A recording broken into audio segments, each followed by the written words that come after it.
এই মেয়ে পরিণয় এবার আড়াল থেকেই ঝুমকির সমস্ত সত্যি ঠাম্মিকে দেখালো ঈশা। হ্যাঁ বন্ধুরা, আমরা এমনটাই দেখতে পারবো প্রতিজ্ঞা ধারাবাহিকের পরবর্তী আপডেটে। তো চলো বিস্তারিত জেনে আসি কি অপেক্ষা করছে আমাদের জন্য। ঝুমকি যখন আবারও রায়বাড়িতে এসে হাজির হয়, ঠিক সেই মুহূর্তে ঈশার সাথে কথা বলে, আর ঠিক সেই মুহূর্তে দেখা যায় সেখানে বারবার করে রুমা কাঞ্জিলাল ফোন করে, আর এতে করে একটু অবাকই হয়ে যায়। হঠাৎ করে এতবার কেন কল করছে এটাই তো সে বুঝতে পারছে না, কিন্তু তার সাথে তো ঈশা রয়েছে। এবার কিভাবে সে ঈশাকে এখান থেকে সরিয়ে ফেলবে এটাই তো সে বুঝতে পারছে না। ঠিক সেই মুহূর্তে ঈশাকে বলছে, ঈশাদি তুমি একটু বাইরে যাও, আমি আর একটু দরকারি কথা বলার আছে, আমি একটু কথা বলেই আসছি। আর এতে করে একটু অবাক হয়ে ঈশার কি এমন দরকারি কথা আছে ঝুমকির যেটা ওর সামনে কথা বলতে পারছে না।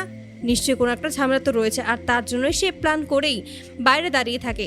আর ঠিক তখনই দেখা যায় ঠাম্মিও এদিকে আসতে থাকে। ঠিক সেই মুহূর্তে ঠাম্মির কাছে সে বলছে, ঠাম্মি এখানে তুমি দাঁড়াও, সমস্ত কিছু তাহলে বুঝতে পারবে।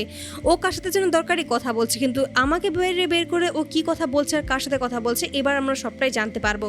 ঠিক তখনই ঠাম্মি আর এসে বাইরে দাঁড়িয়ে থাকে। ঠিক তখনই দেখা যায় ওই রুমা কাঞ্জিলাল বলছে, তোমাকে আমি একটা কাজের জন্য ওখানে পাঠিয়েছি ঝুমকি, সেটা তুমি না করে কি করছো। ঠিক তখন বলছে, কি আর আমি করব, আপনাকে এটা বুঝতে হবে আমি এখন পরিশেজে আছি, তাই আপনি আমাকে যখন তখন যেটা বলবেন সেটা আমি করতে পারি না। এখানে অনেক কাজ রয়েছে যে সমস্ত কাজ পরি করতো না, আর পরির পছন্দও ছিল না, কিন্তু আমাকে সেই সমস্ত কাজই করতে হবে যে সমস্ত কাজ ছুটির পছন্দ নয়। আর এতে করে একটু অবাক হয় এশা। তখনই বলছে, ছুটির কথা কেন এখানে আসলাম তো কিছুই বুঝতে পারলাম না, আর ও পরিশেজে আছে মানে তার মানে কি ও সত্যিই পরি নয়।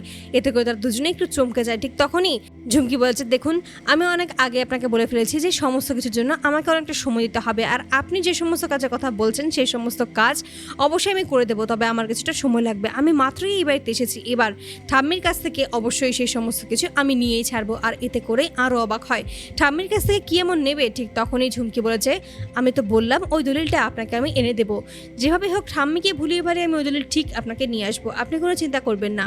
আর তখনই রুমা কাঞ্জিলাল খুশি হয়ে যায়, বলছে একদম ঠিক কাজ করেছো, তবে এবার খুব সাবধানে কিন্তু কাজটা করতে হবে, আমাদের ওপর কিন্তু নজর রাখা হয়েছে, এটা কিন্তু তুমি নিশ্চয়ই বুঝতে পারছো।